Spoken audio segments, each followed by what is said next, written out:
Hello foodies, welcome to జైసా Telugu channel. ఇవాల్టి మన రెసిపీ వచ్చేసి స్వీట్ షాపుల్లో దొరికే బాంబే కరాచీ హల్వా. చూడగానే తినాలనిపించే ఈ హల్వాను మనం ఇంట్లోనే చాలా సింపుల్గా ప్రిపేర్ చేసుకోవచ్చు. ఇక్కడ నేను చెప్పే కొలతలను ఫాలో అయితే సరిపోతుందండి. ఈ హల్వా పర్ఫెక్ట్గా వస్తుంది. ఈ కరాచీ హల్వాను మనం ఇంట్లోనే ఏ విధంగా ప్రిపేర్ చేసుకోవచ్చో చూసేద్దాం. ఈ రెసిపీ నచ్చితే మాత్రం లైక్ చేయండి, ఛానల్ని సబ్స్క్రైబ్ చేయండి. ముందుగా ఒక మిక్సింగ్ బౌల్లో ఒక కప్పు కార్న్ ఫ్లోర్ తీసుకోవాలి. ఒక కప్పు కార్న్ ఫ్లోర్కి ఒక 2 కప్పుల వరకు వాటర్ని యాడ్ చేసుకోవాలి. ముందుగా ఒక కప్పు వాటర్ని యాడ్ చేసుకున్న తర్వాత కార్న్ ఫ్లోర్ని బాగా మిక్స్ చేసుకోవాలి. ఇప్పుడు ఇంకొక కప్పు వరకు వాటర్ని యాడ్ చేసుకొని మరొకసారి బాగా కలుపుకోవాలి. ఇప్పుడు ఈ కార్న్ ఫ్లోర్ మిక్చర్ని పక్కన పెట్టేసుకుందాం. ఇప్పుడు ఒక ప్యాన్లో ఒక కప్పున్నర వరకు చక్కెరని తీసుకొని వేడి చేసుకోవాలి.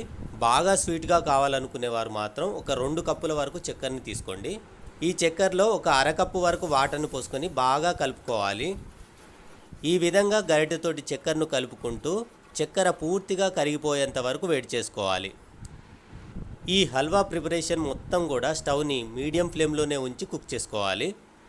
చక్కెర పూర్తిగా కరిగిపోయిన తర్వాత మనం కలిపి పెట్టుకున్న కార్న్ ఫ్లోర్ వాటర్ని ఒకసారి బాగా కలుపుకోవాలి. లేదంటే కార్న్ ఫ్లోర్ మొత్తం కూడా కింద మిగిలిపోతుంది.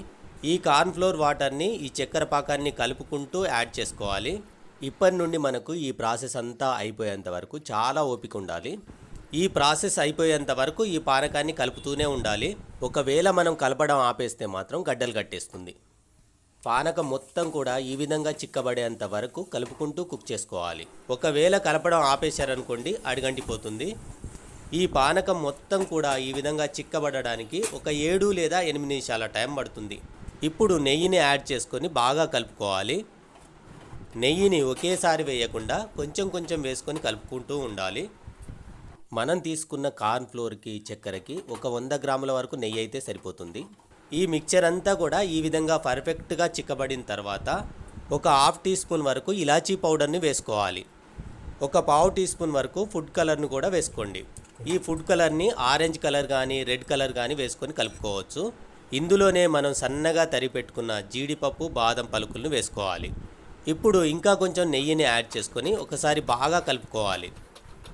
ఇక్కడ చూడండి ఎంత పర్ఫెక్ట్గా కలర్ వచ్చిందో.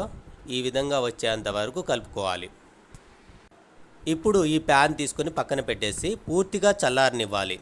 ఇప్పుడు ఒక ప్లేట్ని తీసుకొని ఈ ప్లేట్కి మొత్తం కూడా నెయ్యిని అప్లై చేసుకోవాలి.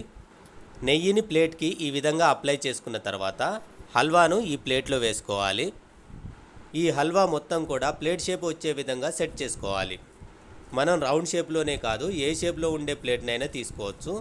ఈ విధంగా హల్వాను ప్లేట్లో అడ్జస్ట్ చేసేసి ఇంకొక పావు కప్పు డ్రై ఫ్రూట్స్ని ఈ హల్వా మీద చల్లుకోవాలి. ఈ హల్వా పూర్తిగా చల్లారిన తర్వాత మనకు నచ్చిన షేప్లో కట్ చేసుకోవచ్చు. చూశారు కదండి, హల్వా ప్రిపరేషన్ చాలా సింపుల్గా ఉంది కదా. ఒకసారి కంపల్సరీగా ఇంట్లో ట్రై చేయండి. టేస్ట్ ఎలా ఉందో కామెంట్ చేయండి.